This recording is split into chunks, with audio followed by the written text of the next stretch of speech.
Thank you. Thank you. So this is where we get a little bit more bizarre, but not really bizarre, only the area beyond what people normally talk about in terms of this conspiracy. There's people all over the world now who are researching this and communicating it, and, you know, great stuff. But if you are limited by a belief system, particularly a religious belief system, and many researchers of this conspiracy come from that background, then you'll go so far, which is about as far as we've come today so far, but you won't go into this next bit. And for me, this next bit is where we need to go to find the way out of this. Because unless we know how we're creating it, then how do we know how to uncreate it? Because the answers are not out there, because there is no out there. So I'm going to now go into the realms of how we create reality, and therefore how it can be manipulated, and understanding that. And that's why I call this now the really important bit, because this is where all the strands from earlier in the day start to come together, and we can start to see a way out of this, and also understand much more profoundly why society is structured as it is. It all starts to make sense once we realize the nature of reality, and the fact that beyond the bushes and the blares and the shadowy core, this knowledge, which has been passed on through the thousands of years, is the knowledge that they use to manipulate our sense of reality, while we understand very little about what's actually going on. Our thoughts are not necessarily our thoughts, but implanted thoughts. So seeing is believing.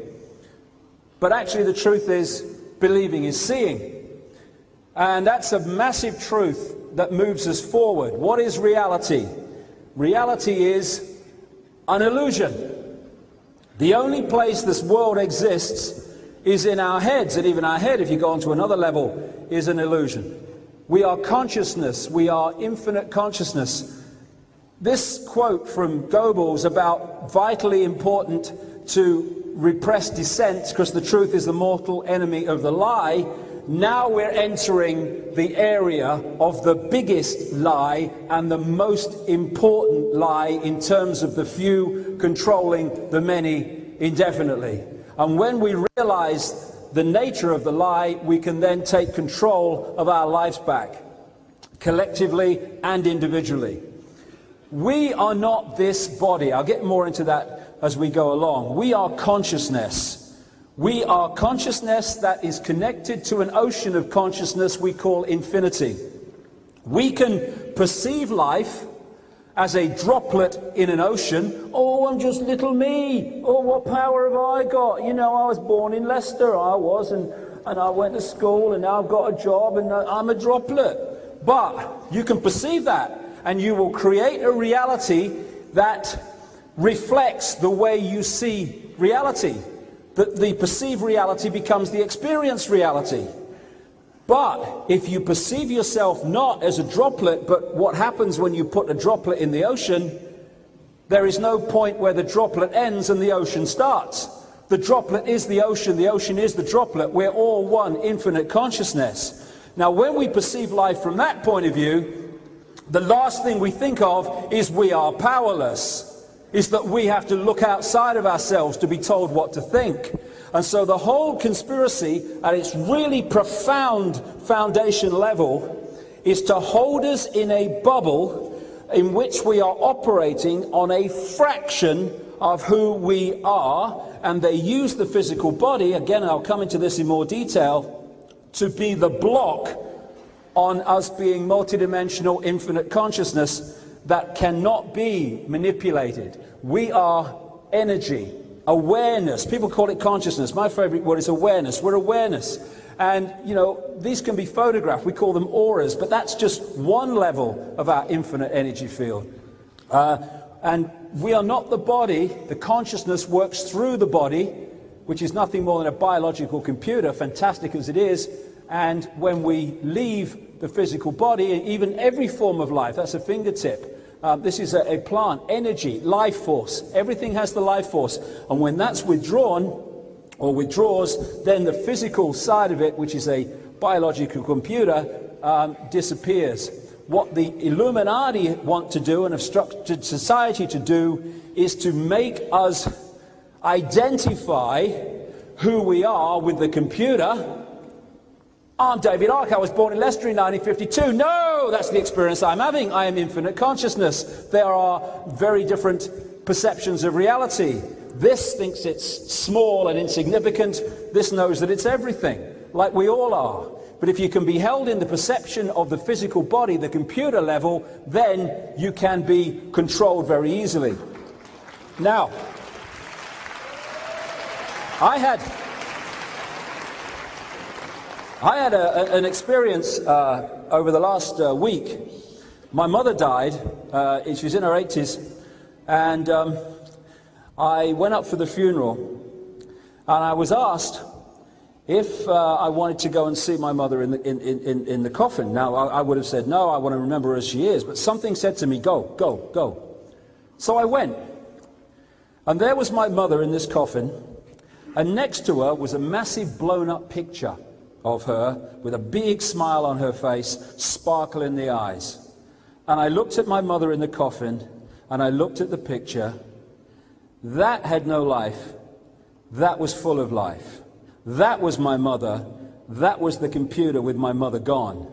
And the difference between the two was so profoundly obvious. Because when we take a photograph of someone, the photograph also picks up these unseen levels of consciousness. The sparkle in the eye, the warmth, the vibration coming off you.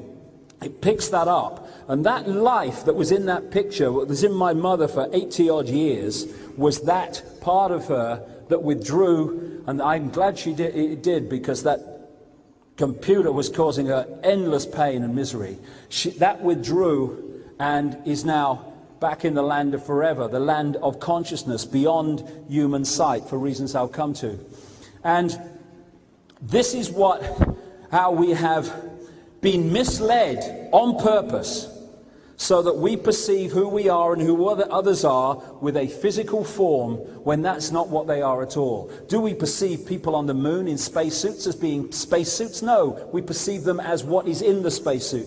That is the difference between the two. And my mother is still alive, because she cannot be anything but alive, because she is infinite consciousness that cannot be destroyed.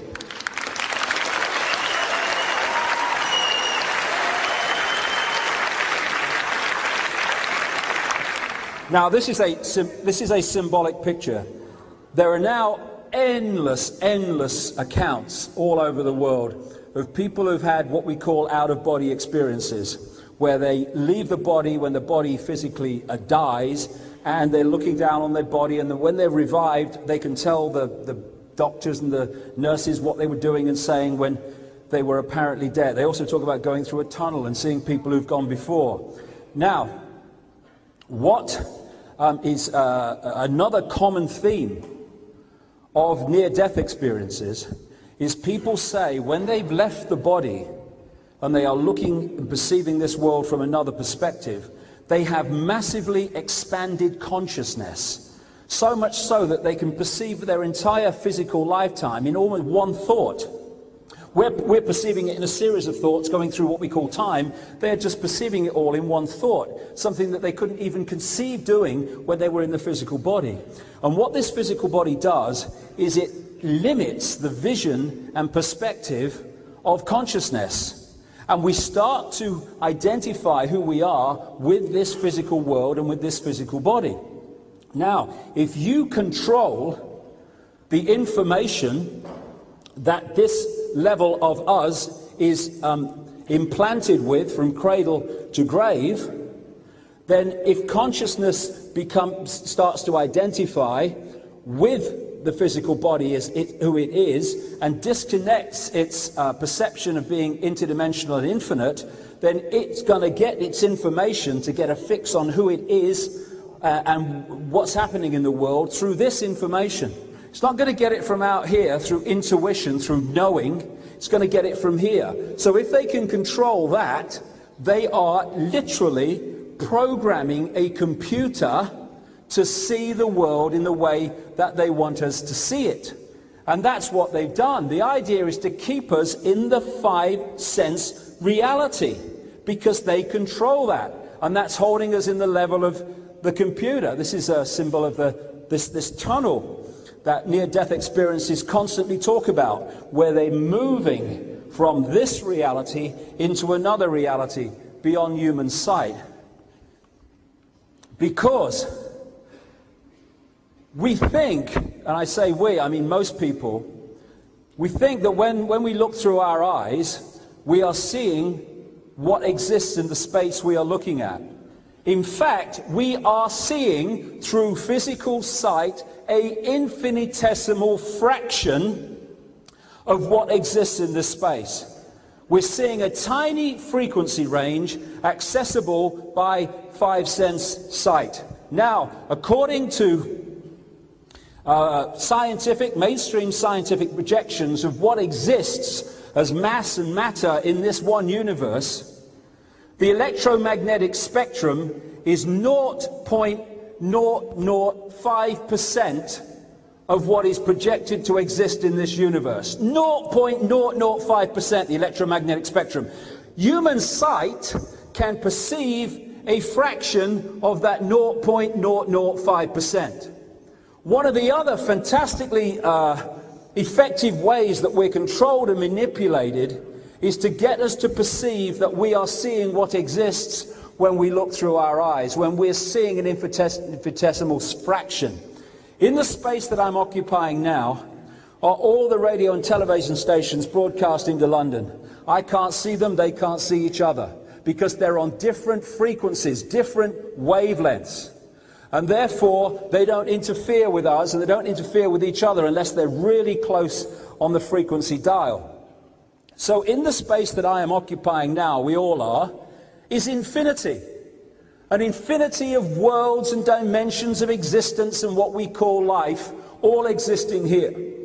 And when I talk about other dimensional entities, for instance, I can't go into this in detail today because we're running out of time, but because I want to concentrate on this, which is, I think, is most important. But when I talk about other dimensional entities manipulating this world through these Illuminati bloodlines who have a DNA that resonates, a sympathetic resonance with these entities, therefore they can control these particular bloodlines much more effectively. That's why you put the bloodline into power, you're putting the other dimensional entity into power that is controlling that apparently human person's mental, emotional and physical traits and stuff. What is happening is that these entities are operating on frequencies beyond human sight, which ain't saying much given the amount we can access. And so when people say, oh, I saw this reptilian entity, and this reptilian man, it just appeared before my eyes and then disappeared. People go, what you on? What you on? What's happened is, it hasn't appeared and disappeared. It's changed its frequency so that it's entered the frequency of five-sense sight. Oh, did you see that? It's changed the frequency, it's gone out of the frequency of five-sense sight. It disappeared, mate. When people say, I saw this UFO, and it disappeared in front of my eyes, well, no, it hasn't disappeared. It's left the frequency range that your eyes can access. This is why some people will have a psychic ability to go further into the sight frequency range, and they'll see a ghost, or what they call a ghost, and someone else will say, I can't see a thing, mate. It's all about what you're tuning into and what you're not. Radio signals, radio stations symbolically. So, we are living in five-sense reality in a tiny, tiny frequency range. Infinity lies beyond it. What the Illuminati want us to do is keep that as our focus of what is and real and all the rest of it, and forget about all that stuff, because once you go there, this looks very bloody different. And you start to see through the manipulation and the lies and the claptrap. And people say, I saw it with my own eyes. Well, no, you didn't actually. You saw it with your brain. All the five senses do is they pass signals, electrical, electrochemical signals, to the brain, which then interprets them to form a apparently three-dimensional holographic reality in the brain. We don't feel pain where we get the smack, we feel the pain when the brain has interpreted the message from the smack into pain. And it's the same with all the senses. We are constructing our reality in terms of what appears to be out here is actually in here. And as psychological research and other research has shown, we construct that reality from all this information that we receive on the basis of what we believe. On a simple example of that, I've seen television programs where they put two people together who have a really, really preconceived idea about each other. Because this world's controlled by preconceived ideas, beliefs, imposed beliefs, most of them. And what they do is they get them to talk to each other. They film it, and they take the people apart, and they ask them what the other person said and how they said it. And they tell them. They then play the original chat back, and these two people are shocked. Because when they look at it again, what the person said, and especially how they said it, was completely different to how they perceived it. Why? Because research has shown, psychological research and all this stuff that they do in these laboratories with, you know, testing mental and emotional reactions, that we edit up to and sometimes 50% of the information we receive to make it fit our perceived reality. We put things in that aren't there, we take things out that are there to make it fit the reality. So when someone you've got a preconceived idea about, I don't like you, when they say something, you hear it in a way that underpins the belief that you don't like them and they're not very nice. Now this is happening all the time. And so he who can implant preconceived belief in situations and what have you, will then create the editing process within us that leads to us creating or perceiving the reality that the implanted belief is creating. We think we're creating our own reality, and we are through the process, but what we're doing overwhelmingly is accepting externally implanted beliefs which then create our reality. Someone else is creating our reality for us. So we see with our brain even, not our eyes. The eyes are only part of the process. Everything happening in our heads. And if you know that, and the mass of the population don't, then that is how a few can control the many, because by implanting belief, you know that you will create reality, and you implant a belief of powerlessness and all the other stuff, knowing that you will create an experience of the masses of powerlessness. It's a mind game. The whole thing's a mind game. Like I say, you know, tricking the brain is a piece of cake in terms of getting it to see things that aren't real. I mean, this, like I said right at the start, these are actually flat pictures on pavements that appear incredibly three-dimensional, because the brain's being tricked to believe that that's what it is because of the way they're created. This man's a bloody genius at it. Looking at these pictures, all on a flat bloody surface. It's incredible. Now, some people's brains will perceive this as 7 sections. Some people will perceive it as a box. And again, we'll just interpret reality in relation to how we perceive it. And it won't be the same, even though it's the same thing. These red-purple colours in the two lines are exactly the same colour. Exactly the same colour. They look different because of the way they're presented in terms of other colours, and so the brain perceives them as different shades, even though they're exactly the same shade. I wonder how many people, I did the first time, read this as a bird in the bush, when it says a bird in the bush. Because the brain says a bird in the bush. Yes, I recognize that. So it cuts out the other the, because it's going with what it knows. And if you can implant a bird in the bush, that's how it is. If you perceive a bird in the bush, no, it's a bird in the bush. That's what I perceive, that bird that's not there. Don't see it. And on a major scale, this is how the manipulation is done, as I'll get into. This is the foundation of how it's done. How many people see the top word as optical, and how many people see it as illusion? How many people see the bottom word as good, and how many people see it as evil? Because both words are there in both examples. It's just a case of how you perceive it with your brain, how you interpret reality. These are real simple examples, but it's happening on a mega scale. As Einstein said, reality is an illusion, albeit a persistent one. And the reason it's a persistent illusion we'll come to as we go along in this last section. As this guy, H.M. Tomlinson, said, we see things not as they are, but as we are. And if we can be manipulated to see things in a certain way, we can be manipulated to see the world as the Illuminati want us to see it. This is the foundation, like I say, of where it all comes from. All the other stuff today, we need to know that. We need to be informed about that. But this is the bottom line where it all comes from. And if we understand this, we become a nightmare to manipulate. I've been kind of thinking about this and researching about this for years. And then in 2003, I'd finished the book Alice in Wonderland and the World Trade Center disaster. And I said, look, if I'm going to go further into this and see the next levels, I've got to go into other levels of reality. Not in some dream, did I dream it, what happened, but I've got to go in conscious awareness and see beyond this realm and into these other dimensions that interpenetrate it like radio stations. And as synchronicity would have it, I got an invite at that time to go down to South America and talk to a group in the Brazilian rainforest and partake of something called ayahuasca. It was very nice.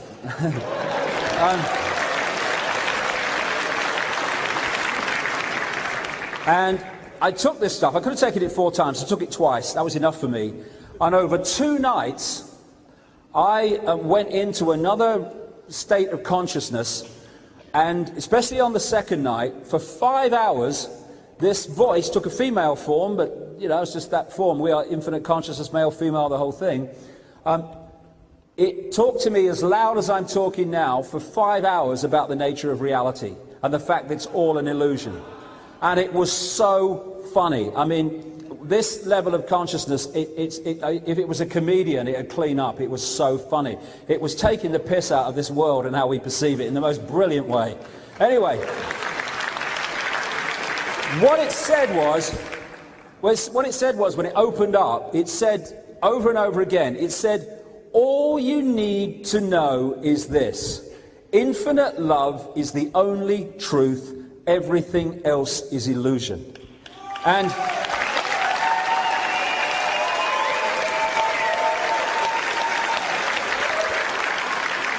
put another way, everything being one infinite awareness is the only truth.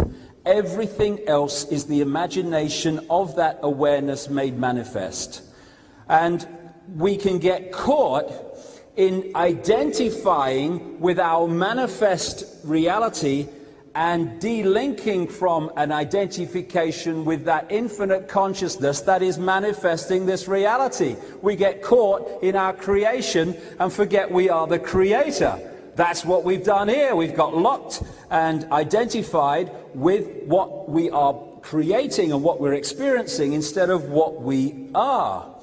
So, the illusion and the nature of the illusion is one, if not the most important secret truth that has been passed on the top level of the secret society network, taken from that ancient society, global society that understood the nature of reality, and it has been passed on ever since through that structure, while sucking it out of circulation, by ridiculing it, by condemning it, by saying it's the devil, and using mainstream religion to destroy it in the public domain because the devil is involved in this stuff. And this is how it has worked, and we've lost an identification with who we are. Oneness, infinite consciousness expressing itself through this at this time and through everything else. We are not individuals in that sense. There is not a vacuum between us. There is an energy field. We are all one. The Illuminati want us to identify with division, because in perceiving division we perceive this to be who we are. And that's why the whole pressure, you look at society, you look at the whole gamut of it, all the advertising, all the communication, everything, it is making us and it is enticing us with five-sense reality. It's all about what we can see, entertainment, what you can taste, oh, isn't it lovely, what you can touch, oh, she's nice, and all this stuff. It's all about the five senses and holding us in the five senses. It's not there's anything wrong with that. It's a lovely experience. I've tried it. You know, it's good.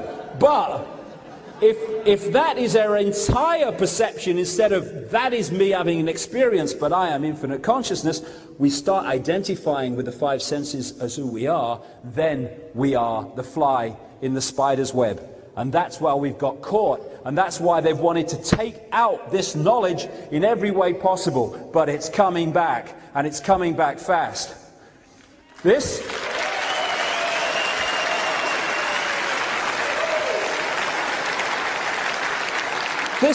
is how we perceive ourselves, and we're encouraged to. Little me, big universe. I am the universe. Big Ed. You know, you're so conceited, you think you're everything, don't you? Actually, I do. Yes, that's absolutely right.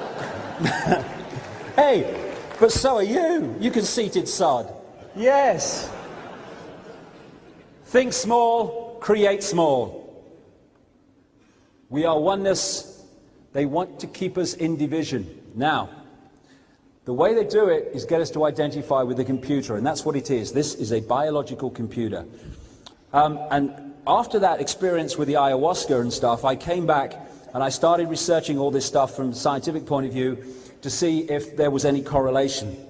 When you get away from mainstream science that's taught in the schools and all the stuff, and you get into the cutting edge of science, you find that scientists have already understood that reality is an illusion. And they've already started to understand at the cutting edge that this is a biological computer.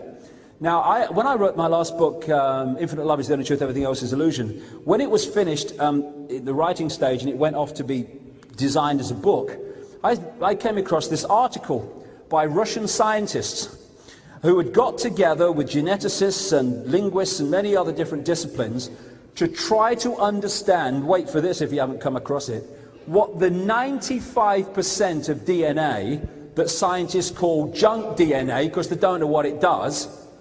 This project was to try to find out what it did. What's it there for? I mean, was God taking the piss or what? I mean, I'll throw 95% of DNA here for no reason. That'll confuse the buggers, yeah.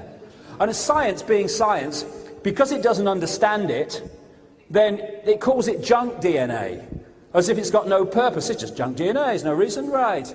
Well, what this scientific project with the Russian scientists discovered and concluded was that the body, in its words, is a biological computer. I nearly fell off my chair. I thought I just wrote that a week ago. Anyway, this is a photograph on the right of an experiment done in a Paris hospital where the acupuncture points were around the body. They were injected with a dye that could be photographed. And this photograph is of where the dye went down the acupuncture meridians lines. Now, when I looked at that, the first thing that came to me was that's a bloody circuit board. And what they found is that when these lines of energy, what they call meridian lines and chi or chi energy, when it's moving through the body slowly or too slow for its natural balance, people get ill. When it is moving around the body at its optimum speed, people are healthy. Why? Because what the energy is information passing around the computer. And this is the first time in known human history when we can really start to perceive the situation, because we have computers, we have television. And years ago, when they thought computers and television, you know, never even thought they were possible or even perceive what they were, try explaining this. But now we have the symbols to understand and to explain it. When the computer is not working very well, in other words, it's unhealthy, what do we say about it? We say, my bloody computer's slow today. Exactly. And that's what happens to us. The information is passing around too slowly, therefore the body is not in its optimum state. So the body's a computer, and we are occupying the computer, but we are not the flipping computer. That's the point. We use computer language. When you get a computer virus, I've had one, and it starts off that everything kind of slows down because it starts to imbalance the flow of information. And it gets worse, and it gets worse, and exactly what happened to mine about a year ago. Eventually, it won't even switch on. And what do we say? Hey, my computer's died. Exactly. And this is what happens when we have what we call death. We don't die, sodding computer does. And then when the computer goes off and switches off, so it just operates on tick over mode, we say the computer's in a sleep state. Yes, same with us. When our consciousness goes off to other realms, and we have things called dreams and stuff. And we have something called Norton antivirus. And its job is to destroy viruses and isolate them when they enter the computer to keep the computer healthy. We have a Norton antivirus in our computers. We call it the immune system, that does pretty much exactly the bloody same. Now, Norton antivirus will keep your computer healthy until a virus comes that it can't cope with, or it's overwhelmed, or it's not working properly. Our immune system will keep us healthy until something comes along it can't cope with, very rare, or more often it has been undermined by all the shit we drink and eat, and all the pressure and electromagnetic pollution, and also because it's overwhelmed by the number of things that are being fired at it. And then we become ill, and eventually the virus gets so bad we die, or the computer does. This is a guy called William Sheridan. He is one of these people who have had organ transplants and mysteriously, though it's not, taken on the personality, or some personality traits, and some aptitude traits of the donor. He was in a hospital in New York waiting for a heart transplant. And to kill the time while he's waiting to go into the operating theatre in the days before, however long it was, he took an art therapy course in the hospital, in his bed. And the top is the kind of pictures he drew in his art therapy course before the operation. Pretty much as bad as I would draw. I'm a terrible drawer. Anyway, when he had the heart transplant, he comes back into bed to recuperate, and the art therapy course continues. And what he found, to his art therapist's amazement, was he was suddenly drawing much better pictures, intricate pictures, something he was absolutely incapable of before. What happens in heart transplants and organ transplants is the donor's family very rarely meet the recipient. But on this occasion, he was doing some promotional work as a result of his operation to encourage more and more people to donate organs. As a result of this work, he met the mother of the donor, young man who died and donated the heart. And he said to her the obvious question, was your son interested in art? Oh, yes, he says. She says, he's crazy. He was crazy about art. He said from the age of 18 months, he wanted art materials more than he wanted toys. He was, really into art in a big way. And what has happened here, and the doctors and stuff are going, yeah, and we know it happens, but how it happens we can't understand. Well, we are, at the body level, a computer. We are downloading information at a cellular level all the time. We are inheriting that, just as we inherit a computer, we are inheriting the stuff on the hard drive, but we're also adding it with every experience that we have. And within the cellular level of hard drive, if you like, it carries our personality, it carries our character traits, it carries our aptitudes, what we're good at and stuff like that. And so when you have a heart transplant or lung transplant, what you're actually doing is putting software into another computer.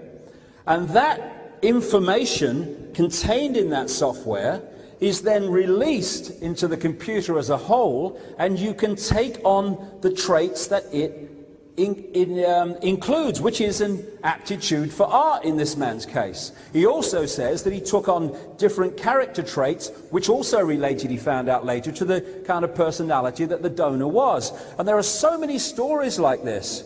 There was the woman who was frightened of heights, had a lung transplant that turned out to be a mountain climber, and she starts climbing mountains. This is a woman that was frightened of heights before. And the reason I'm going on about this is this. If our personality can be changed by downloading software information from another computer, who the hell are we really? What is this thing we call personality? Is it infinite consciousness or possibility, or is it a computer program that we react in certain ways to certain things? Prepare to download if you see it at that level. And did you come across this story recently where there's this hen, right? And it's been laying bloody eggs, this hen, and then it turns into a cockerel. It starts getting that thing on the head that cockerels have, and it starts crowing in the morning. And what they found was that for some reason, the hen started producing vast amounts of testosterone, and as a result, it started to take on a male personality. So, if the difference between being female and being male is an particularly chemical makeup, then how can we say, I'm a woman? No, you're not. This is a woman. This is a man. We are infinite consciousness. And we identify with this when we are this. We are identifying with an electrochemical computer process and thinking that's who we are.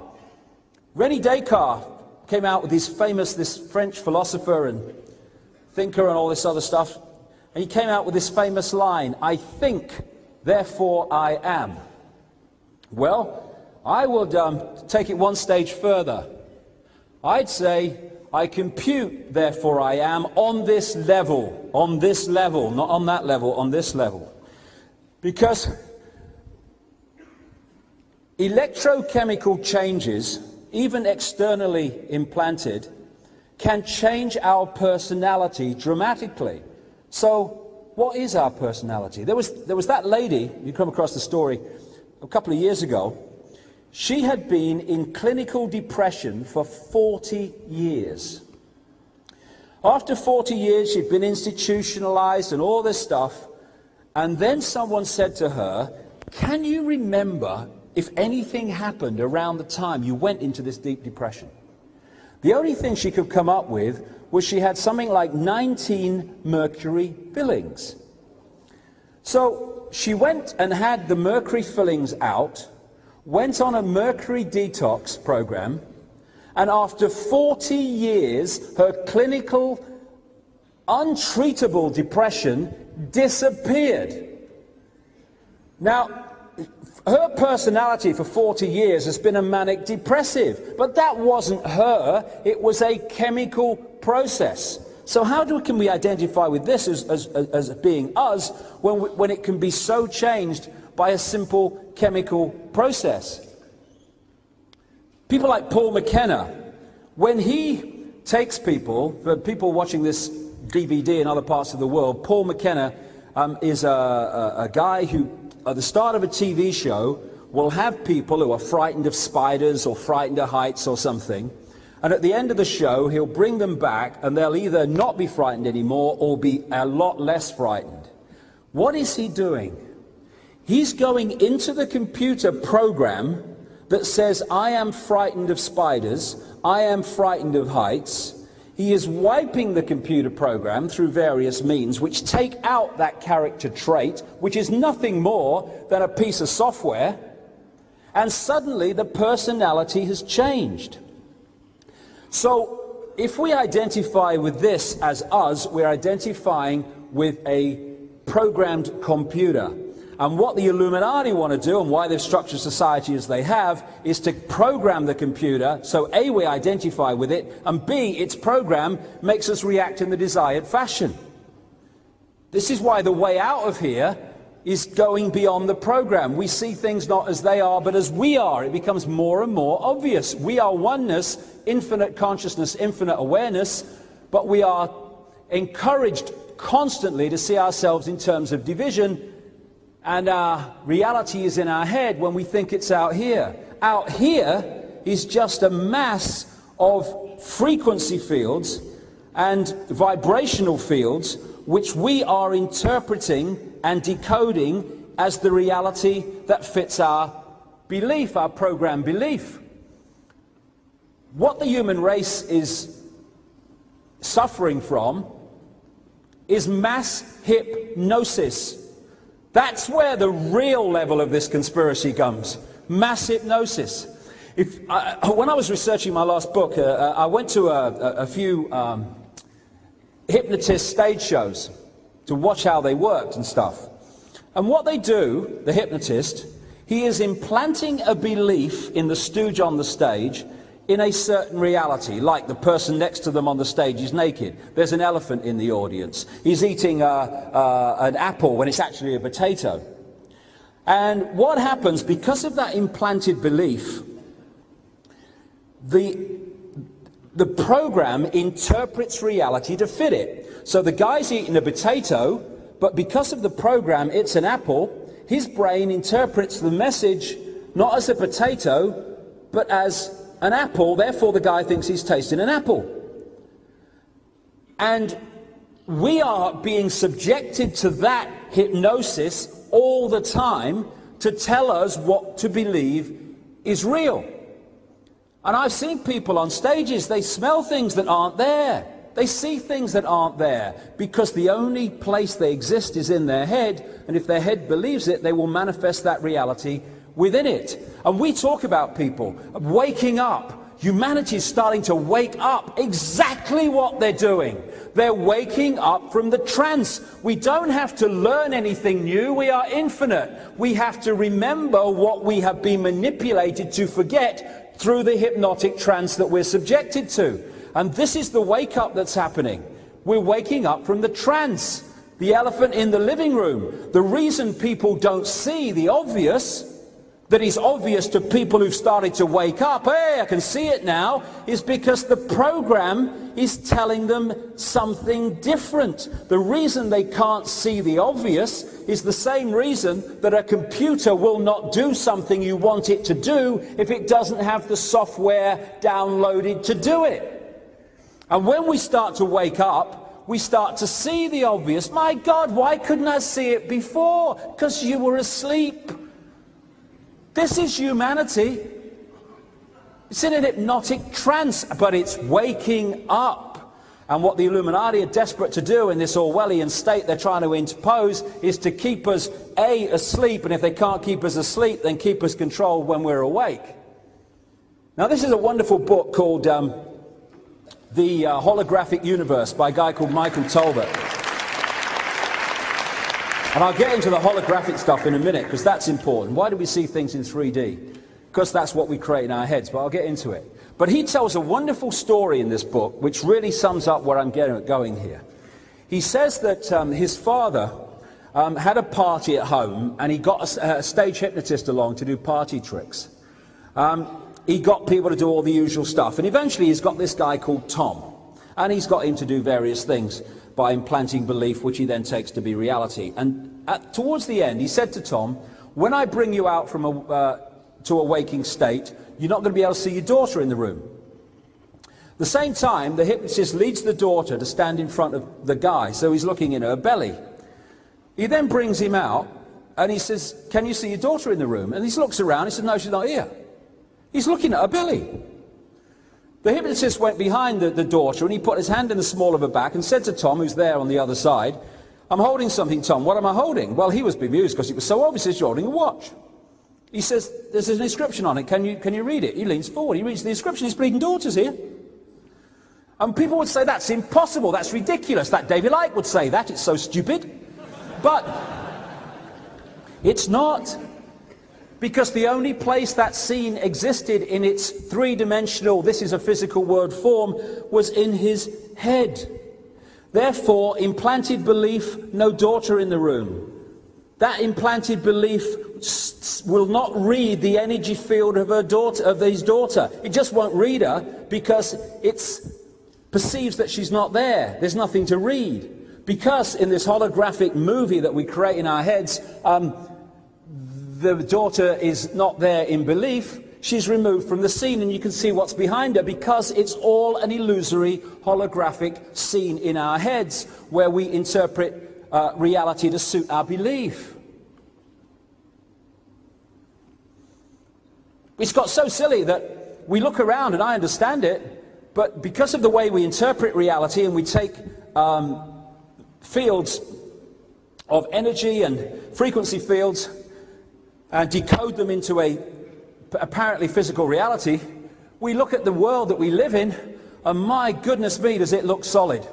Does it feel solid if you smack it? Yeah, but it can't be, because it's made of atoms.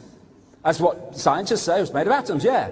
Well, an atom is as least solid as you could come across. It's just what, from this reality's perception, although nothing is, it's just empty space. As one scientist said, if you take the atom to be the size of a cathedral, then the nucleus in the center of it is about the size of a 10-cent piece. On all these different electrons going around the nucleus and all that stuff, they're infinitesimally small compared with the space that they're occupying. The atom is empty. It's as least solid as you can get. And if you go deeper and deeper into the nucleus and deeper into the electron, you find that they're bloody empty as well. They're illusions. So how can empty atoms create a solid world? Only when we decode reality in that way. And in identifying who we are, not experiencing, it's good. You know, Leicester City nearly went down. We've had a good season at the end. It's great. I enjoy the things that go on in this world to an extent. But if we identify with who we are with them and this world, that's when we get caught in the prison and get caught in the web. What they do with when they're making holograms is you have a laser beam, and part of it will get diverted to go across the object you want to photograph, these holographic pictures that are apparently three-dimensional. Another part of the laser beam will go pretty much direct onto the film. The other part of the laser beam will come in, having passed across the subject that you're photographing, and then the two parts of the beam will collide on the photographic film. And what they do, it's basically like dropping two pebbles in a pond, and then the waves go out, and as they pass over each other, they create what they call an interference pattern, which is a wave representation of where the two pebbles fell, how far they fell, how fast they hit the water. It's a wave representation of that. And what they have when they're creating holographic pictures, which are apparently 3D but aren't, is they create interference patterns on the photographic film where the two parts of the laser beam come in and collide. One carrying the vibrational image of the subject that's being photographed, the other one coming virtually direct. And so that's what you see on a holographic film. It's apparently a meaningless wave of lines that mean nothing. But you fire a laser beam at it in the right direction, and suddenly that meaningless, what the hell is it, becomes a three-dimensional vision to you. And that's what comes out of the wave pattern. And in the same way, we are decoding vibrational fields like the interference pattern into holographic reality in our heads. Holograms can look incredibly solid.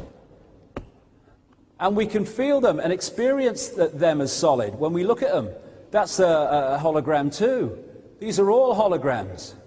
That's the moon. But one of the things that happened when I was lying on this mattress in this darkened room in an ayahuasca state is the moon came up.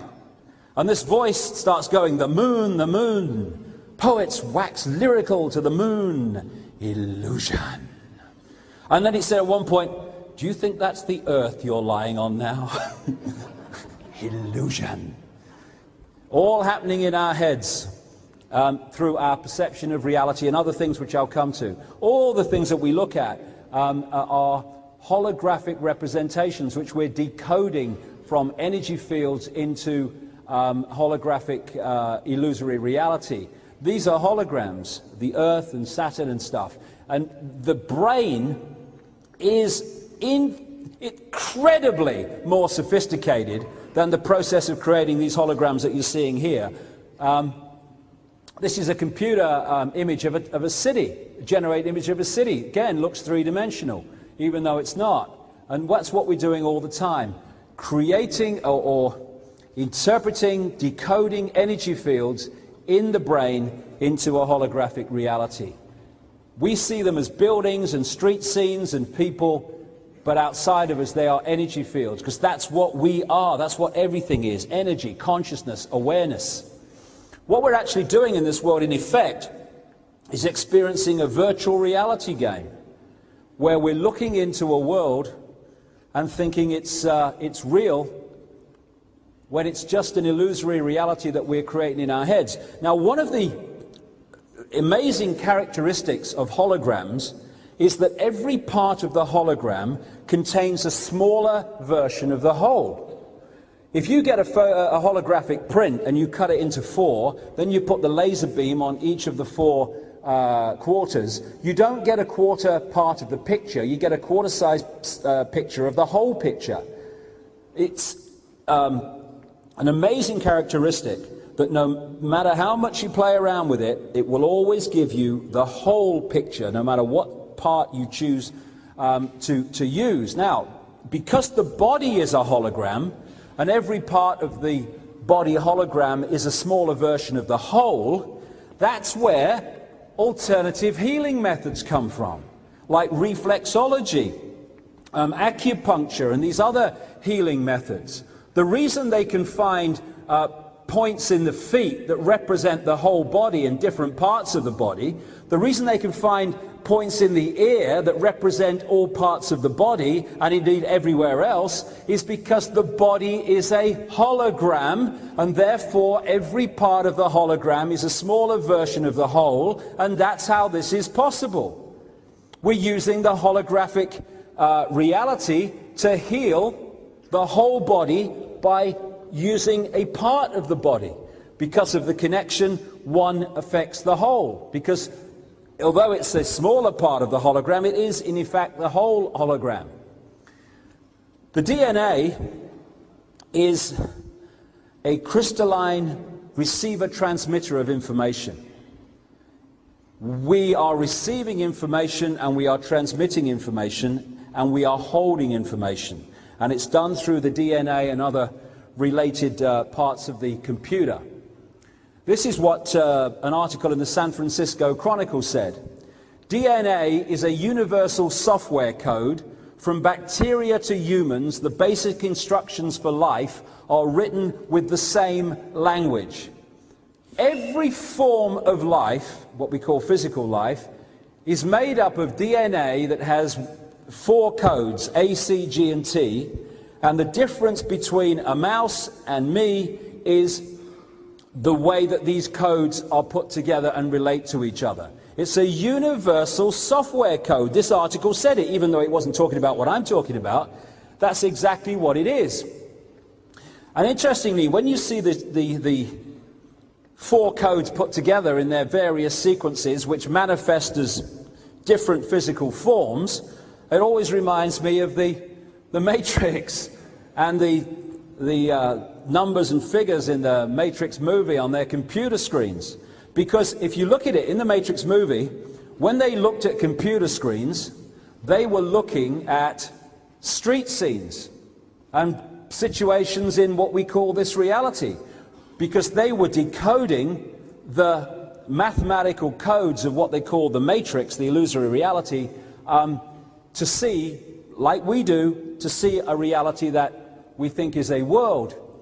We are a computer at the body level decoding these things and creating this reality in our heads. Interestingly, television is based on the same thing. This guy, Jean Fourier, he developed something that became known as Fourier transforms, which was basically a mathematical understanding which allows pictures to be taken, turned into a frequency form, broadcast from the transmitter, and then decoded by the television into pictures.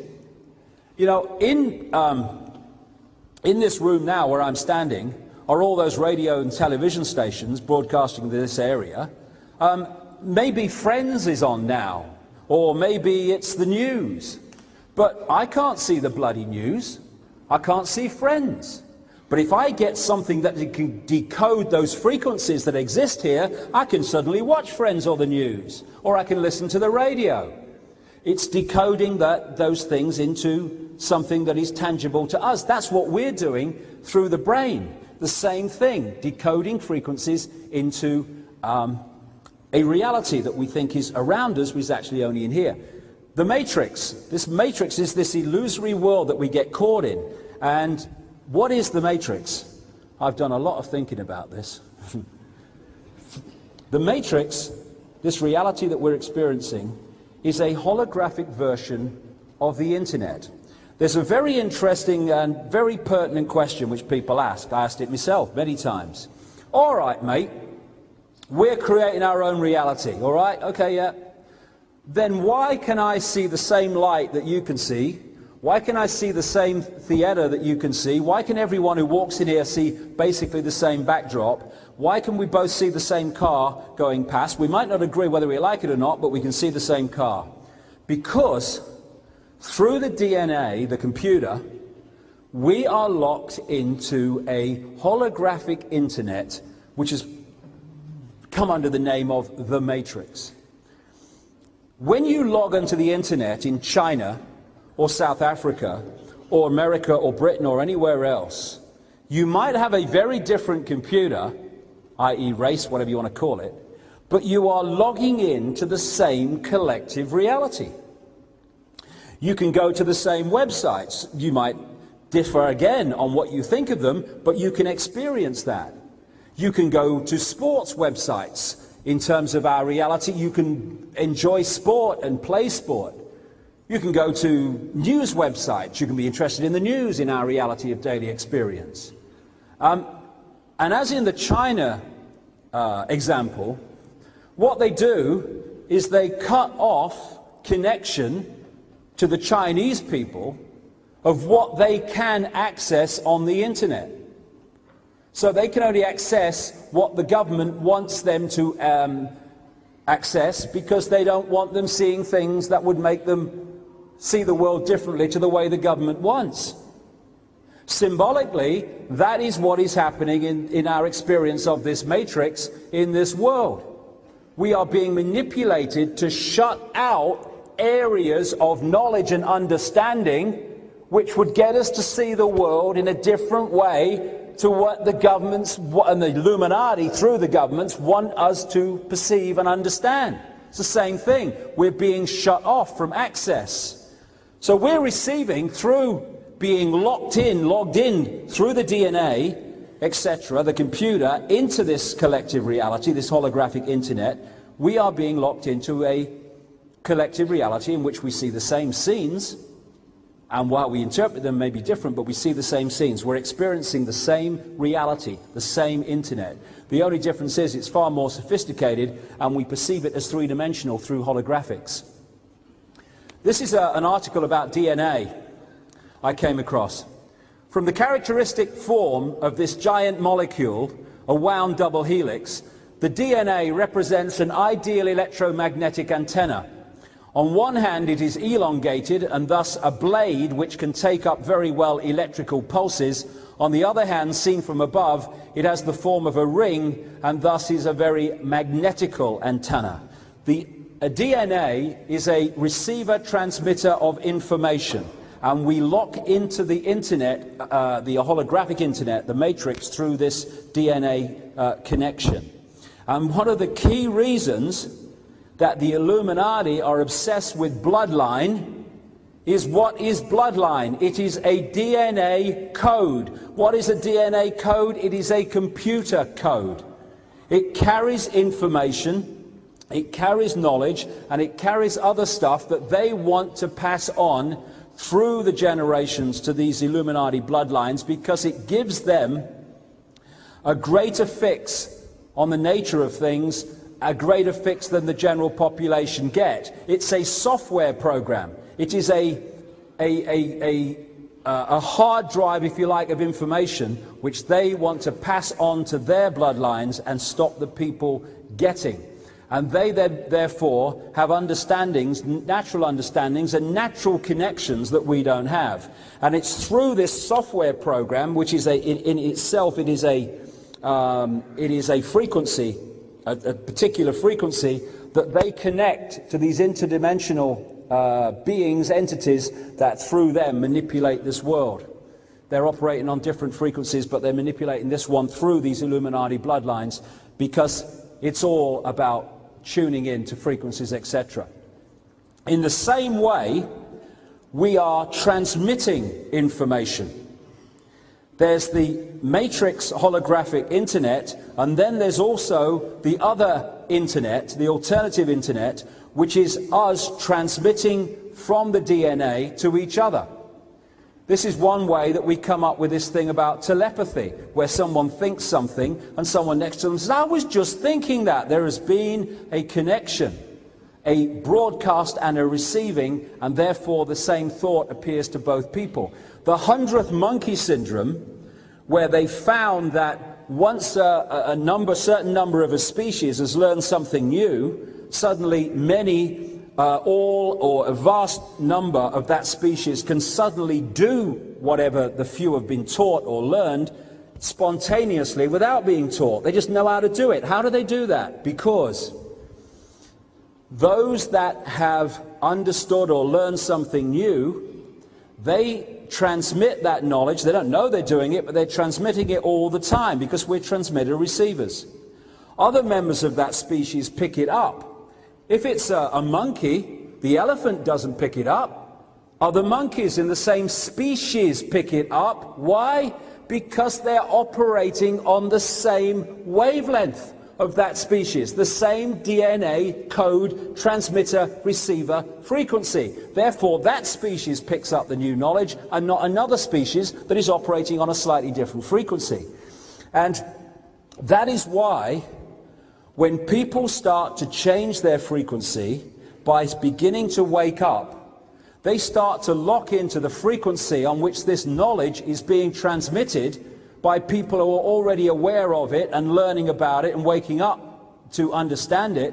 And suddenly they start to get the knowledge of what's going on spontaneously. They don't have to, read a book or anything. They just know it, because they're now starting to pick it up. And this is why we are in a wonderful time at this point that we're experiencing, because the 100th monkey syndrome within the human species is beginning to kick in. And people are starting to spontaneously pick it up and tune into it.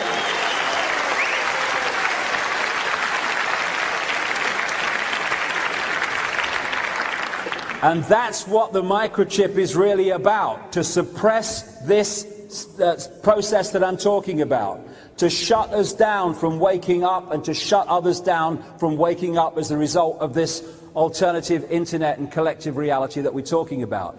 Now, the 95% of DNA they call junk DNA, kind of funnily enough, relates to about the 90-odd% of reality that people, scientists say exists that we cannot perceive. And the real meaning of this other junk DNA is that that connects us to other levels of reality. Connects us out into these other realms, these multidimensional realms. We're supposed to be multidimensional beings. We're supposed to be able to connect and perceive multidimensional reality. Just as when the consciousness leaves the body in a near-death experience, they say, I just had this unbelievably massive expansion of consciousness. I just could see and perceive everything. Yes, this is here to shut that down. It doesn't have to be, but that's the way what it's manipulated to do. And it's cutting us off from this 95% of DNA or in awareness that holds us in the fractional part of DNA that relates to this perception. This is why people say, you know, we only use a tiny fraction of our brains. Well, we only use them in relation to this reality. The brain is a multidimensional computer that is possible to perceive infinite kind of realities, but that we shut off from that by the manipulation of many other things, and therefore we say we only use part of our brains. No, we only perceive that part of the brain and perceive that we use that part of the brain that relates to this reality, because that's where we're seeing it from. We are incredible. This is incredible. It's a fraction of, we use it as a fraction of what's possible. What is reality? Whatever we believe it is. I saw this once. Where there is love, there is pain. Balls. No, no, no. Where there is love, there is pain. If you believe where there is love, there is pain. That's all it is. What we believe is what we experience. They want you to believe that where there is love, there is pain, because if you believe that, where you find love, you will have pain. And you'll relate love, oh, it's so painful, love. Oh, I don't like that very much. There is no spoon. What was that line by that child in the Matrix? It's not the spoon that bends, it is only yourself. Yes, because it's only is here. The spoon's in your bloody head. Therefore, we perceive it bends. The spoon don't actually bend, because there is no frickin' spoon except as a decoded energy field in our head that takes a holographic form. All these things. It's a miracle. No, it's not a miracle. It is the natural process of infinite possibility. You perceive it is a miracle because you are perceiving from the point of sense of constant total limitation. Therefore, anything that happens beyond your sense of limitation becomes a miracle. Not a miracle. How can you run through fire and not get burned just because you've programmed your mind not to perceive that you're going to get burned? Because an illusion can only burn an illusion if you believe it can. Otherwise it can't. Believe something else on a deep level and it will not unfold, because we are consciousness.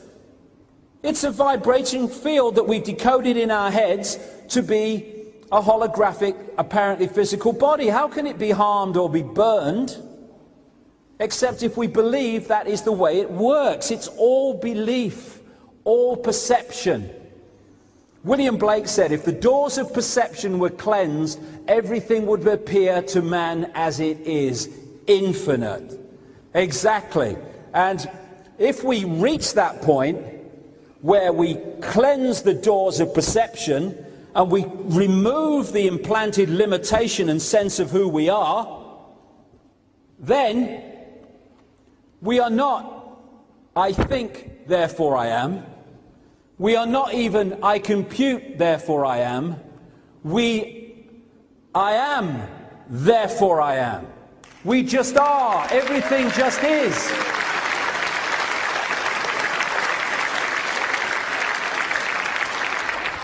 This is the freedom of limitless perception that this whole global conspiracy is designed to shut us out from, to deny the perception of, so that we operate within the frequency and belief system that allows the few to control the many. When we realize there are no many, but just one infinite I, controlling that becomes a nightmare. And this thing of the body and this reality can be broken down to pure mathematics, because it is a mathematical construct on one level. Can be broken down to numbers. This is why we get kind of numerology and how these sequences of numbers, and this is why the Illuminati play with numbers, like I've mentioned briefly, but there's enormous detail to go with that on another occasion. The DNA, it all breaks down, everything breaks down into numbers on one level, and the codes and the frequency fields that it works with. Again, the DNA can be broken down in numbers, H, C, G, and T as they call them. They're the matrix numbers. And in these ancient constructions, where they're so fantastic in their mathematical construction, where the same patterns, the same lengths, the same mathematical blueprints appear all over the world, in these incredible ancient structures going back thousands of years, and the archaeologists go, oh, well, they're all the same. I wonder why. They knew about this pi and this golden mean and all this other stuff, and these over here also knew about it. Why do they do that? Because, did they go traveling? No. It was the ancient knowledge when we had a global advanced society that filtered down through this now disunited global society. But it was the same knowledge, and they built in the same way because they had the same mathematical knowledge, and they understood the nature of architecture and how you can manipulate energy fields, and how you can create different realities by using numbers and all this stuff. And this is why the Illuminati to this day construct their major cities and focal points with these street plans that I was talking about earlier, because they've retained through the secret society network at the highest level this knowledge, this understanding of how you can use numbers and mathematical patterns to manipulate energy fields, and therefore manipulate people who live in those energy fields. Going back to the ancient structures like Stonehenge, they weren't put in that place in that way by accident, but because they had this ancient knowledge passed down. This guy, Leonardo Pisano Fibonacci, he was Italian. He came, centuries ago, he came up with what's become known as the Fibonacci sequence, which basically is, well, it's more than basically, it is. You add the two previous numbers to get the next one. So it's 0 and 1. 1 and 1 equals 2. 2 and 3 equals 5.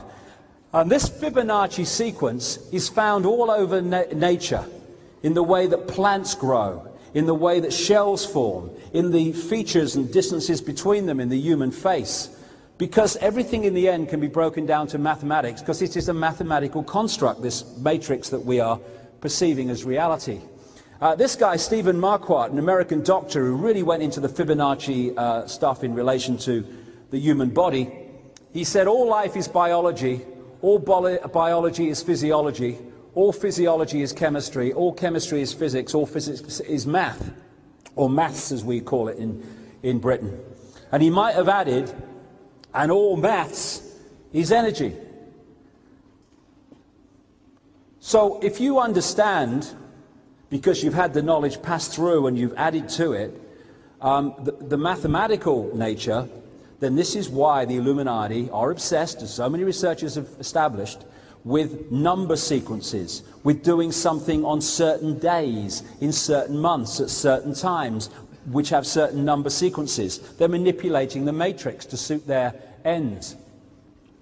The other thing is that a biological computer, and they're developing these around the world. I know there's a project in Florida, at the University of Florida, developing biological computers which can think to a certain level themselves.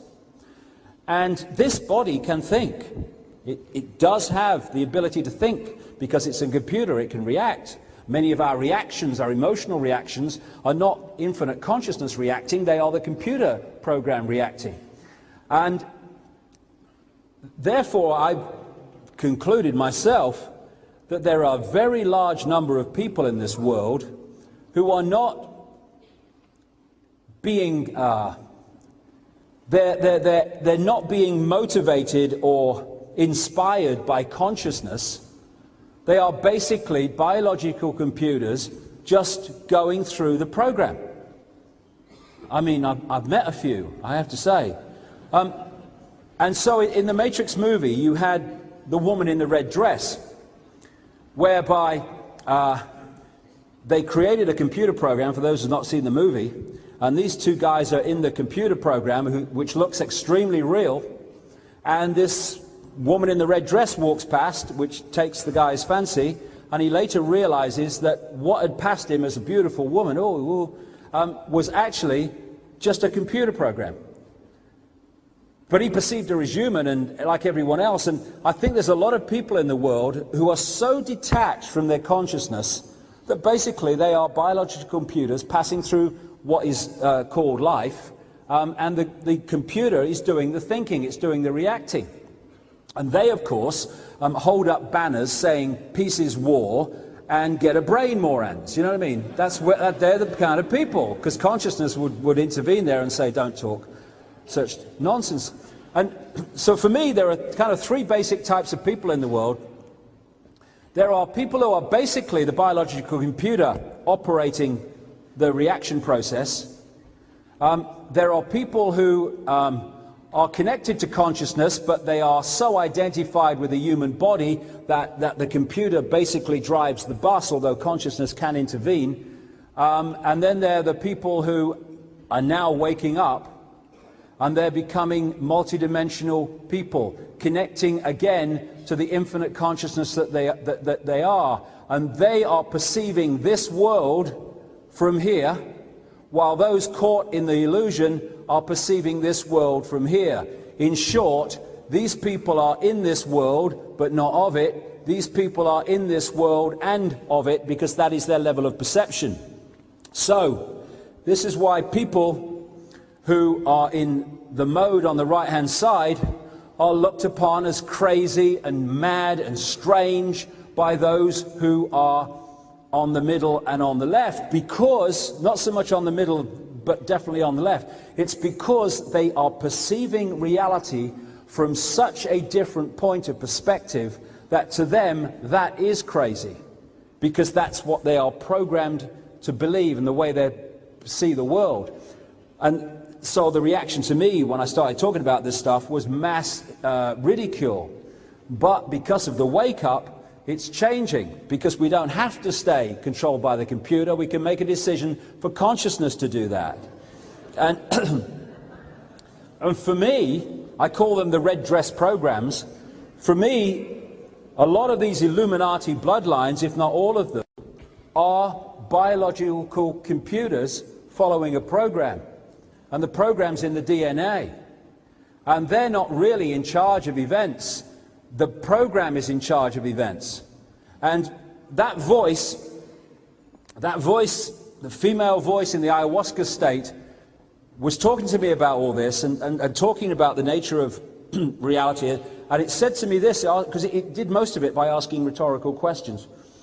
And it said, if you programmed a computer to abuse a child or kill someone, would it have an emotional reaction or an empathetic connection to the victim of its behavior? No.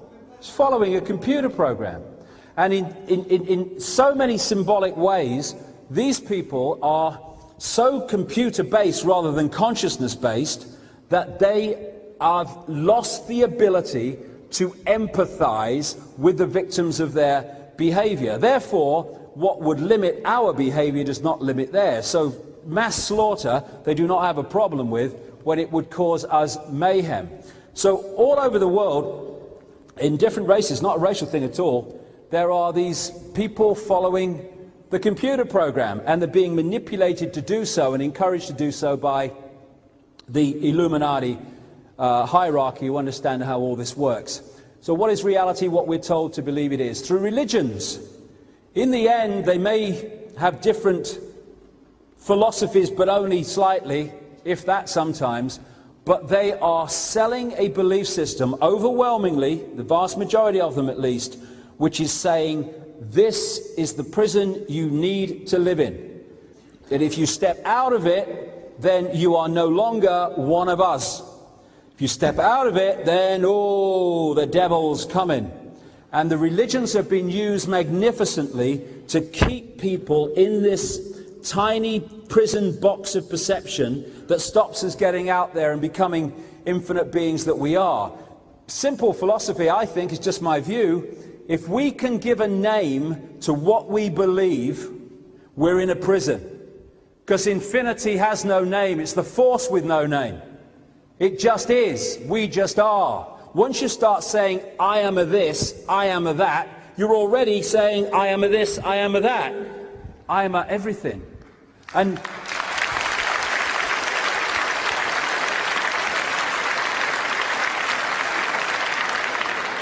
somebody said to me the other day, well, you've got to believe in something. Yeah. And you know why you've got to believe in something? Because you can't bring yourself to believe in everything. So you have to substitute that by believing in something.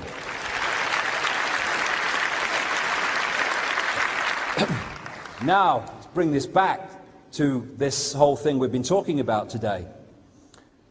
What's happening is we are being hypnotized from cradle to grave in the same way that that guy does it by people like this. Newsreaders, politicians, teachers, lecturers, parents who've taken on the program and want to pass it on to the next generation, not out of malevolence, out of thinking they're doing the right thing by their children. We're being programmed to see the world in a certain way. And when we take on the belief that is being constantly implanted, we will have the experienced reality to fit the belief. We're being hypnotized. The greatest hypnotist on planet Earth is a oblong box in the corner of the room. It is constantly telling us what to believe is real.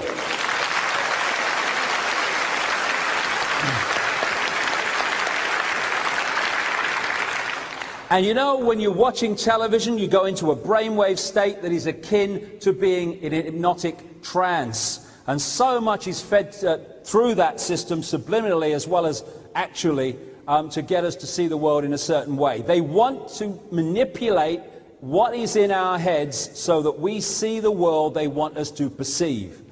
Anyone who's read the book Tales from the Time Loop will know this already, and indeed the last book too. But for people who haven't read the book, that is a picture of 4 plants. Except that, in the middle of it is a massive, and when you realize it's there, clear subliminal.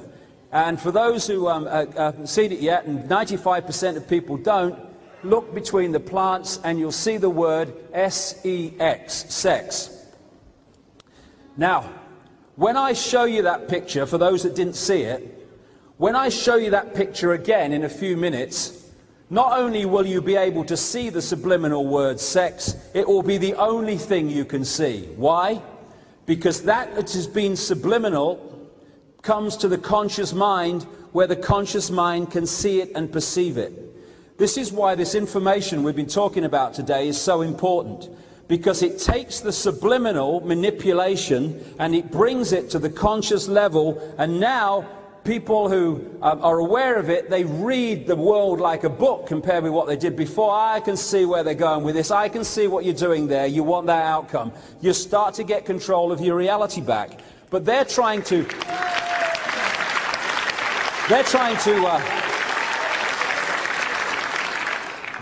program us subliminally all the time. There's a subliminal in this. This is advertising does it all the time. Because the subconscious sees something, is attracted to it, whereas the conscious level doesn't do it, but he's still attracted to look at the picture because it's not aware that the subconscious is the one that's actually having the attraction, because the subconscious is like a sponge. It can see it all. The conscious level is just a fractional little frequency range, can only see a tiny, tiny bit of reality. Now, the subliminal here is a dick here in this picture. And what it's designed to do is to attract you subliminally, not for that, because you don't realize that what you're looking at, but it is to make you look at the picture. It's doing it all the time. This is an advert for McDonald's Chicken McNuggets.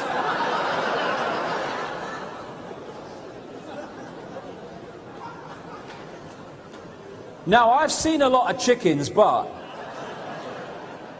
And when this, because this was so obvious, when it was pointed out, they said, oh, no, it's not. We're a family company. Listen, mate, if you believed in the family, you wouldn't be feeding them that crap, all right?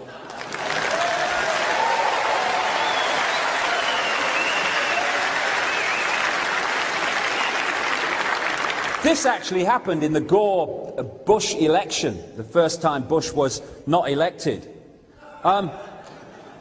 In an anti-Gore advertisement, political advertisement, they left the subliminal in too long. You couldn't see it when it passed through normal speed, but you only had to play it back slowly, slightly, for it to come up. And just as they were saying an anti-Gore statement, in the political commercial, rats came up, which the subconscious would have picked up, and it associates Gore, rat, negative association. This is happening all the time to us as they try to manipulate our reality. Time magazine, when they were they were really anti-Gaddafi, when they were trying to demonize him. Whatever happened to him? I thought he was a danger to the world. Is he gone? Was he gone? Is he still alive? I don't know. What's happening? We've got old stuff, we've got new monsters now, you have to keep up with it. Anyway, on his face, subliminally, which has been pointed out in this book where this picture comes from, on his face, subliminally, obviously not like this, you see the word, when you look at it real closely and blown up, the word kill and the word sex. Sex is used a lot to attract consciousness subliminally to look at a picture that they will then absorb, and then kill there. Oh yes, kill Gaddafi, almost get him. It's all subliminal.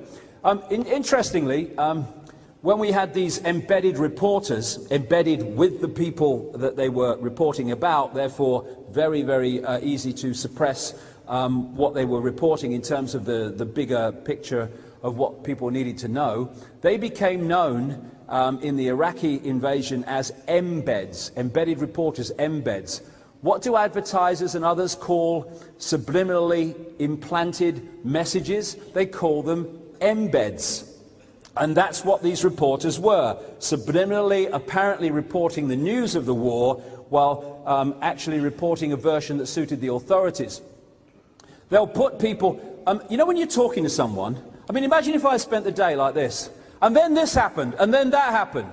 Well, what they've started doing now is they've started putting soldiers and others behind these guys like Bush and Blair because of the subliminal message. Literally on one level, dead simple, the troops are behind the Prime Minister.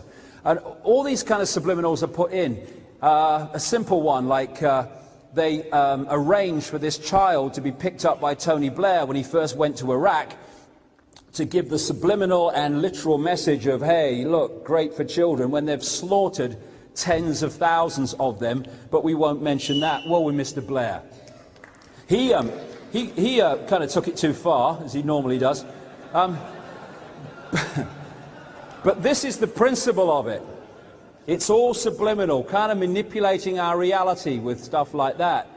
And they want to control what's in our heads and control our virtual reality. They want to turn us into robots. They want to turn us into computers so that we come from this level of being instead of that level of being. And now we come to something we talked about earlier. Why do they want genetically modified foods? Because they want to manipulate the computer to become even more difficult for consciousness to manifest its true magnitude through.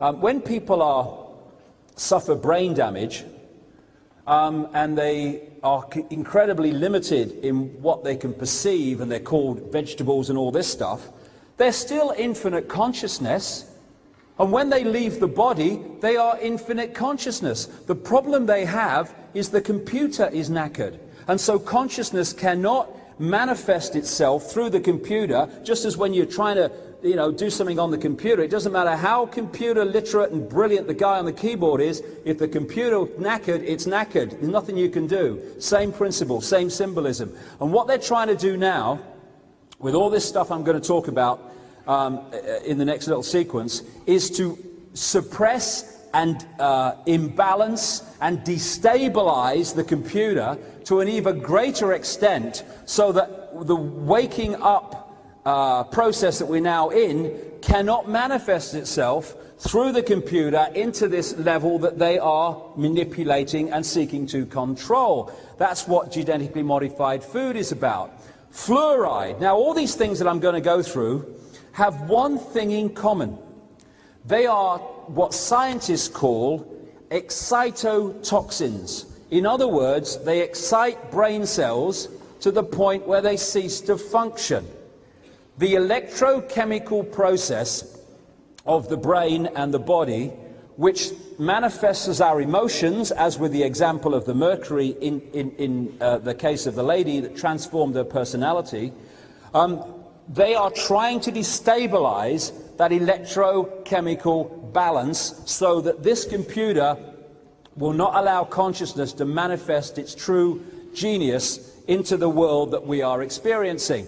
Fluoride is an excitotoxin. Vaccines are having the same effect, and of course they affect the brain through the mercury and other ingredients, which is why certain vaccines and combinations of vaccines have been associated with things like autism. It imbalances the electrochemical balance of the body-brain. That's the idea. Aspartame is an excitotoxin. Exactly the same repeating theme. It affects the way we think. That's why he was involved. He's obviously had a lot. Then you come to the electromagnetic pollution that we're being subjected to. That is also not by accident. It is because of the effect it has on the electrochemical balance of the body and our ability to manifest consciousness into this matrix reality in its full magnitude. Chemtrails and all this stuff. I go into this in my newsletters and stuff. The heart program with these radio signals being bounced off the ionosphere and filling this reality with a radio frequency electromagnetic soup. That's all to do with suppressing our ability to function, as is the tetramass system and all these others. And this is why, as I said earlier, we have to start realizing that while there are pressure groups for all these different things, all roads lead to the same force, because they're all different strands in the same agenda of suppression. The microchip is the piece de resistance. See, I can speak Italian. See, that is why they want the microchip inside us. The brain is the central processing unit of the body computer. It filters and processes all the information traffic. In a computer, the central processing unit is a microchip.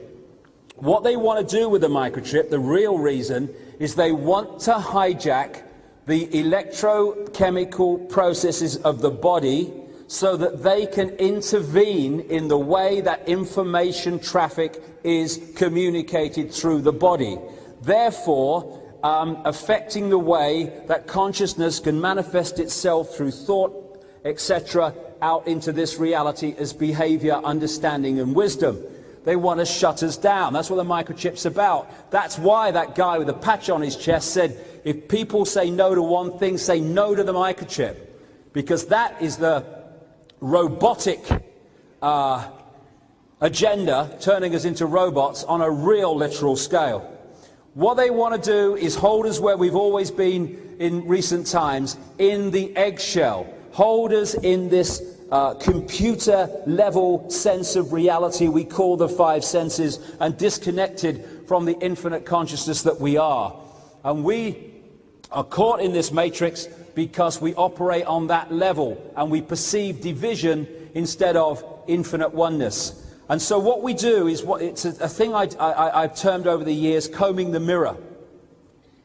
We are trying to change out there, which is nothing more than a mirror in here of our sense of reality. We're out there, we're doing this, we're doing that, trying to change this reality out there. We're never going to do it because it doesn't exist out there. It exists in here and it exists in here. If we come from consciousness.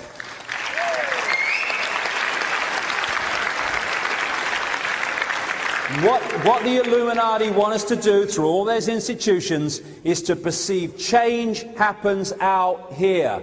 Because they know out here comes from in here, if we perceive change happens out there, change is never going to happen. And they know that because we're combing the mirror. You know, if we want to comb our hair, we don't comb the mirror, we comb our hair, and the mirror then reflects that. When we change this, the mirror out there reflects this, and the world changes. It's just a mirror reality. Combing the mirror. We'll do it forever and nothing will change. We stop doing it, everything will change. It's another thing that they've tried to keep from us, but they've held at the upper levels of the secret society network. And that is the key law of attraction. What you put out is what you get back. What you focus on is what you manifest. They know how this works. And they've used this process in a way that's attracted all the wealth of the world, basically, and all the real power in this reality, they're not power in infinite reality, into their hands, because they understand the law of attraction. And they understand that what they get the people to focus on then becomes their experienced reality. So they get the people to focus on survival.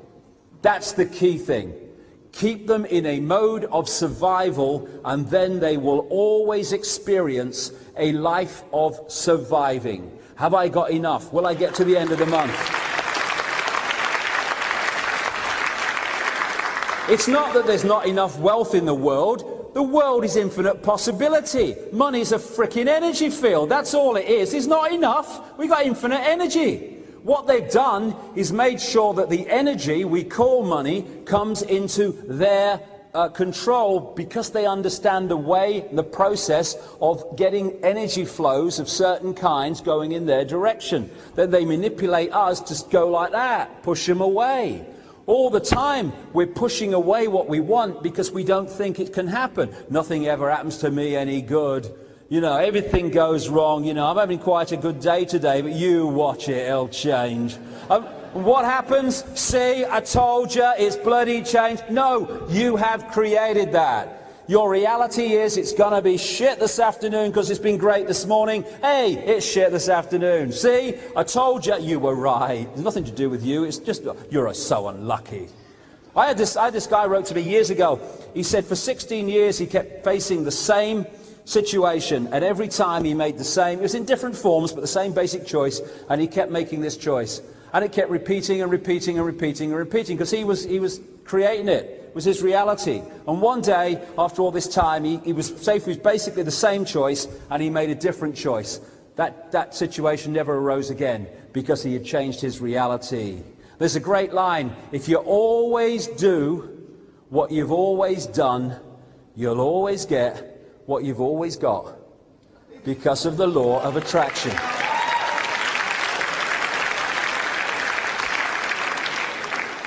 We are in control. We attract to us what we most fear because of the law of attraction. What we focus on, oh my God, I hope it doesn't happen, oh, it's going to be terrible. Whoa, that way it comes. When I was a footballer, when I was not in a confident mood, or I was in a kind of down mood, and I said, oh God, I hope I don't let people down today, I hope I don't make a mistake, it's a big game, I would make a mistake.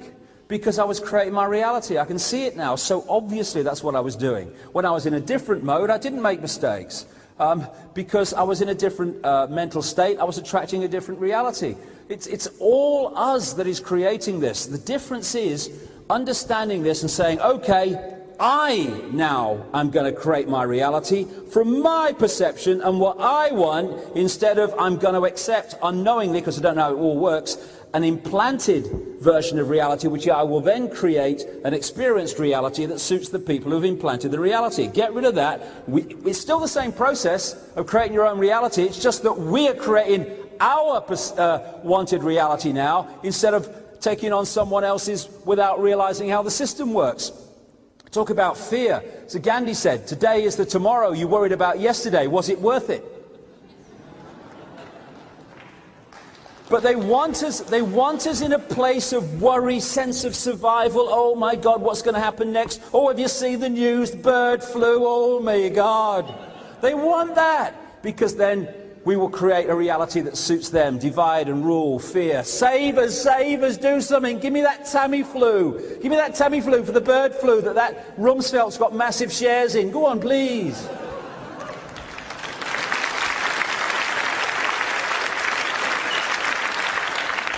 On the other way, if we put out love, we'll get love back. And not love, I love you darling, toy down the disco, but love that says, I love you whatever. Why? Because I am you, you are me. We are one consciousness. It's only our perceptions that divide us, not our conscious awareness, infinite reality. Infinite love is the only truth. Everything else is illusion. And we can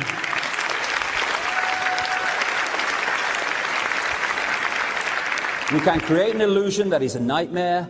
We can create an illusion that is everything we've ever dreamed of. We can create an illusion in which we are imprisoned by the few, or we can create an illusion in which we are infinitely free. It is our choice, and it is just a perception. It will still be an illusion, but it will be a nice illusion or an unpleasant illusion, because the only truth is we are infinite consciousness. We are all that ever has been, is, and ever will be. That's not bad news on a Saturday evening, really.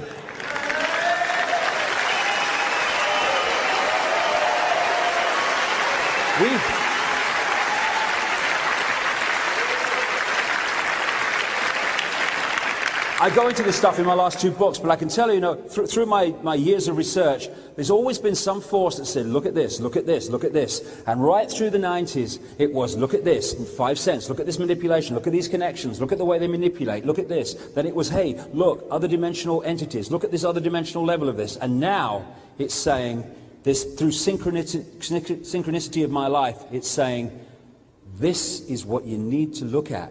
Go for this, look at this, understand this, because this is the answer to that. And it's all this stuff about the nature of reality, because this is where the answers lie, and this is where most researchers will not go, because they're stuck in religion. We have created this matrix, we have created this false reality by going from infinite consciousness, taking on fear, more and more fear. These are pictures, by the way, by a brilliant artist called Neil Haig, a friend of mine, who has done the art in many of my books, including the last one. He's an absolutely brilliant artist. And he's got a website you can go to and see great pictures. And this is the way we have allowed fear to create this prison based on fear, based on losing contact with who we are, based on being divided and perceiving division instead of perceiving infinite consciousness. And just as we finish, one of the things that happens, this is how the matrix works. We come into this reality, and in a world where this knowledge was universal and known and encouraged, then that situation on the left is what we would be. We would be experiencing this reality and its challenges and its great things too. And we would be connected at the same time to infinite consciousness. We would be in the world and experiencing it, but we'd know we weren't of it. We would be perceiving it from another level. What actually happens is we come into this reality for whatever reason. It could again be the law of attraction. And we suddenly get caught in this eggshell of fear. We come out of the womb and we pick it up. We start to see that, if you step out of the box or you say things outside the norm, there's kind of consequences for that. People laugh at you, and kids at school and that stuff. And you start to withdraw, and you start to get more and more programmed. And so you end up being infinite consciousness, trapped in an illusory prison of our own creation, made up of a 4-letter word called fear and another one called lack of understanding of the nature of the world we live in, or another sentence, whatever you want to call it. And it's been a long day. That's what we get caught in. But what people are beginning to do now is break the eggshell, break out of domination by the computer level of perception and start to be in this world again, but not of it. And that's what the wake up is, and it is happening on a vast scale. I've traveled to more than 40 countries. I used to talk to next to nobody, absolutely next to nobody. I got very lonely some nights speaking about this stuff in the early 90s. But all over the world, this wake up is happening. It won't get in the mainstream media. I mean, I won't understand it. What's happening? I've never heard of it. No one talks about it at the parties I go to. and all that stuff. But it's happening, and by the time it breaks through into the mainstream, it will be a tidal wave, and they'll wonder where it's bloody come from. Usual thing. Hey, where's this come from? Hey, where's that come from? I don't know. Am I finished? There you go. It's a new computer. It don't bloody work. It's just like this one, you know. Anyway, this is breaking the eggshells. This is what we're doing now. We're starting to break out of this false reality and start to see beyond it. And that's the worst nightmare of the Illuminati. And that's one of the key reasons they're desperately, panic-strickenly pressing on with this Orwellian state.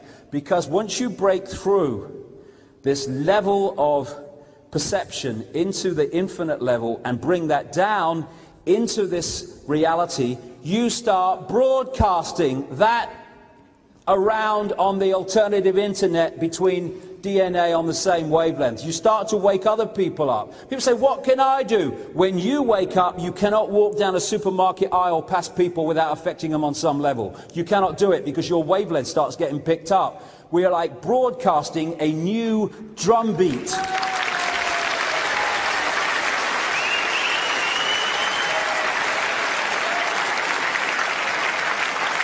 And when we start to get to that level, you start seeing beyond the illusion. The Neo figure in The Matrix, once he started to break through at the end of that first movie and got through the illusion of death and realizing it's an illusion and it's not real, he stopped seeing those agents as they are on the left, and he started seeing them as they are on the right. Computer electronic energy fields. See that? Anyone that didn't see it before? Anyone that didn't see that before? The only thing you can see now is sex. Same with me sometimes.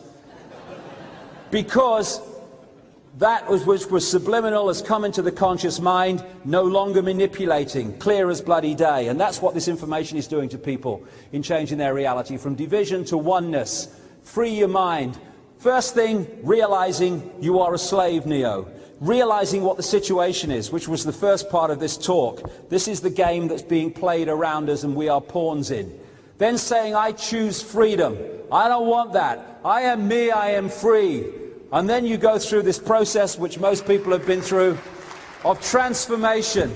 Hey, what happens when the transformation happens? You go down little country lanes, and there are birds twittering, and there are little nymphs and butterflies, and there's sweet music playing, because I have broken through. I'm spiritual now, and I have transformed so that I walk like this. What happens in the transformation? All sodding hell breaks loose in your life.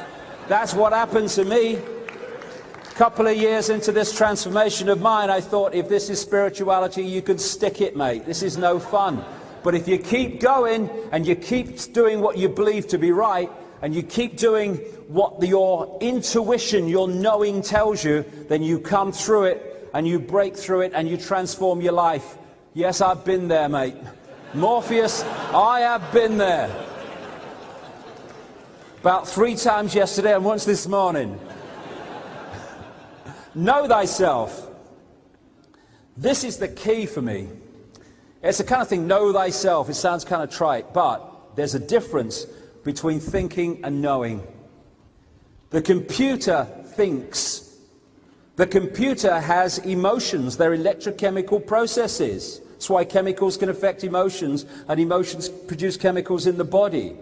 There is another level, consciousness, beyond the program, which does not think and does not, what some American New Age people call, emote. It just knows. It knows, it intuitively knows. You see, when you access that level of infinite consciousness, infinite possibility, you access that level of infinite knowing. Infinite consciousness doesn't sit down and work things out. No, what do you think? It knows. It is all-knowing. We are all-knowing. Once we start to think and try to work things out, we are accepting that we are not all-knowing. When we stop thinking, the first stage is think for yourself. Yes, that gets the old process moving, but it's only stage 1. The next stage is know thyself. Know anything you want to know without thinking. You just know it. We call it intuitive knowing. I just kind of knew that. Why didn't I go with my knowing? Because thought was saying, can't be that easy. You've got a mortgage, you've got a cat, you can't follow your knowing and go here. No, mate, you've got to stick in the box. And knowing is the level where we're accessing that level of us that is all knowing, all aware consciousness. And if we think that's not possible, that's just an expression of the fact we're still, to an extent, stuck in the box. Don't think you are, know you are. No, don't think. Don't stop trying to hit me and just hit me. We are in the process of trying to do something. What does that mean? We're always trying to do it. Don't try to do it, just do it. Don't think that it's as hard. I'm talking to myself here. Don't think I'm cross-legged on a mountain here. I'm talking to my bloody self. I give myself a lecture sometimes, myself, stop trying to make it happen, just do it. Because when we're trying to make it happen, we're in the process of trying, it's not actually happening. Don't ask the question, know the answer. That was one of the great lines that was given to me in the ayahuasca experience.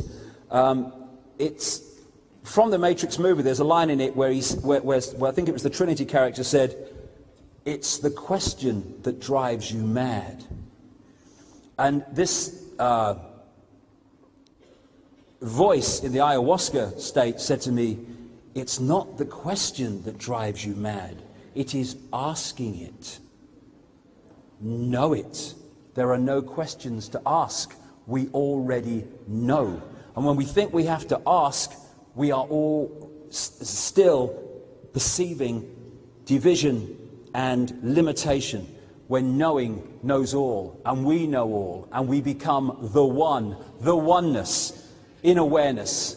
Because we're all oneness, whether we perceive it or not. Whether we think we're not, we're still oneness. It's not whether we're oneness or whether we're not. It's our perception of whether we're oneness or whether we are division.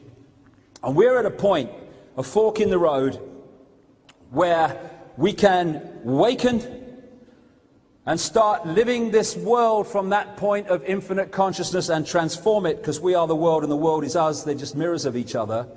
Or we can go on the way we're going, close down computer-based reality, in which case we'll live in a global fascist state within not many years from now. My feeling is that transformation is the immovable or the irresistible force, and the Illuminati Orwellian state is not the immovable object. Because it's there, because we're holding it there. When we choose not to, it'll crash and it'll all be over. And we're starting to see this. There have been times on this journey when all this stuff has been going on that my optimism has waned sometimes, and I've thought, I've never been more optimistic in this whole period that this is coming down. It's coming down because we're waking up. The 100th monkey syndrome. The 100th monkey syndrome is kicking in. People are spontaneously seeing it. Hey, I love Daffy Duck. I love Daffy Duck. Yeah.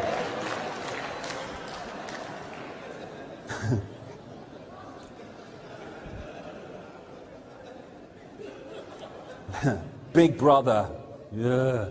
Big Brother is only Big Brother because we perceive him as a point of power. He is not. It's an illusion, an illusory power they're trying to sell to us. Martin Luther King said, darkness cannot drive out darkness, only light can do that. Hate cannot drive out hate, only love can do that. This is not a case of transformation of the world through stockpiling weapons and division and conflict and let's meet violence with violence, because we'll just be caught in the same illusion. He said also, cowardice asked the question, is it safe? Expediency asked the question, is it politic? Vanity asked the question, is it popular? But conscience asked the question, is it right? And there comes a time when one must take a position that is neither safe, nor politic, nor popular, but one must take it because it is right. And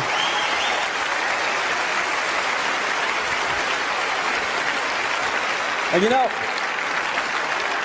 For me, one thing would change this world in a flash. If we, as a people, as a consciousness, started to do and make decisions based on what we believe to be right. Not believe that is right for us in the moment, in this superficial, oh, is it right for me? Oh, what about that job I might get if I speak out? And oh, what will they think of me? If we just do what we believe to be right on the basis of it is right, we'll transform the bloody world, because most people are making decisions out of fear or desire for ambition that is on the basis of, how do I do this that most suits me in the moment?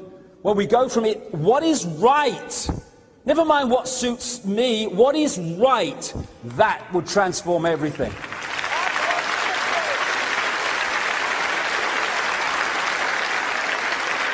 As Gandhi said, you must be the change you want to see in the world, because we are the world. It is a mirror of us. We change, it changes. And somebody knocked this up for me. There was some kind of artwork and for a t-shirt or something. It was just in the kind of design stage. But I put it up here for what it says. If you are fighting the system, then you are still caught in it. This is not about fighting the system. It's about ceasing to hold it together. Non-cooperation. We cannot be imprisoned without our cooperation. If we withdraw that cooperation on an increasingly mass scale, all right, Mr. Blair is just about to make a speech, a statement outside of Downing Street. Okay, cameras, okay, cue. We've just had a discussion. I know we didn't talk like that, but I don't care. We've just had a discussion, and we've decided that this is what's going to happen.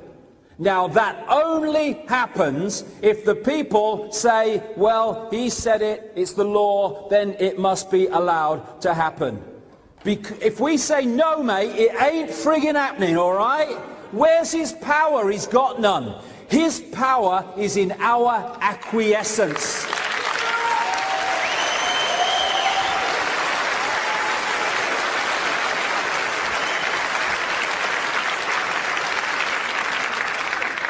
Crack the eggshell, open the heart, cosmic love, connection, know who we are, outside of the matrix, in the world but not of it, and the cards, the house of cards will crumble, because that which is holding them together will have been removed.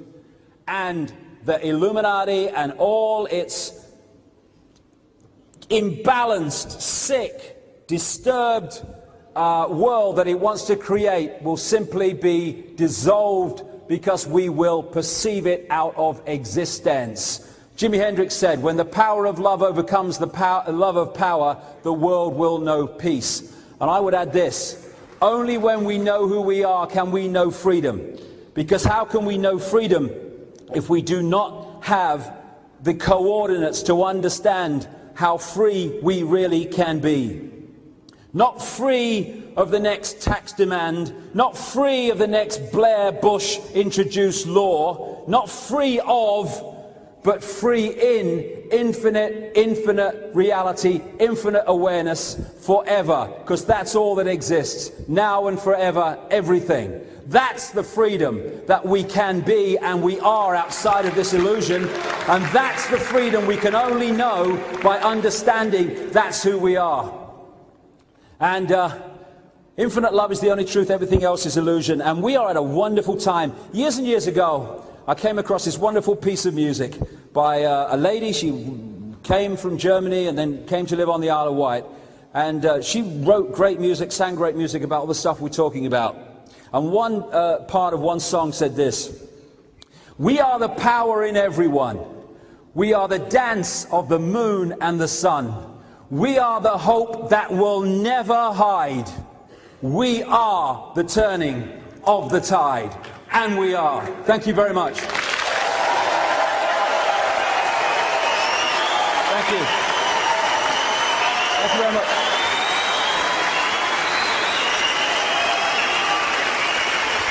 Thank you very much. Thank you.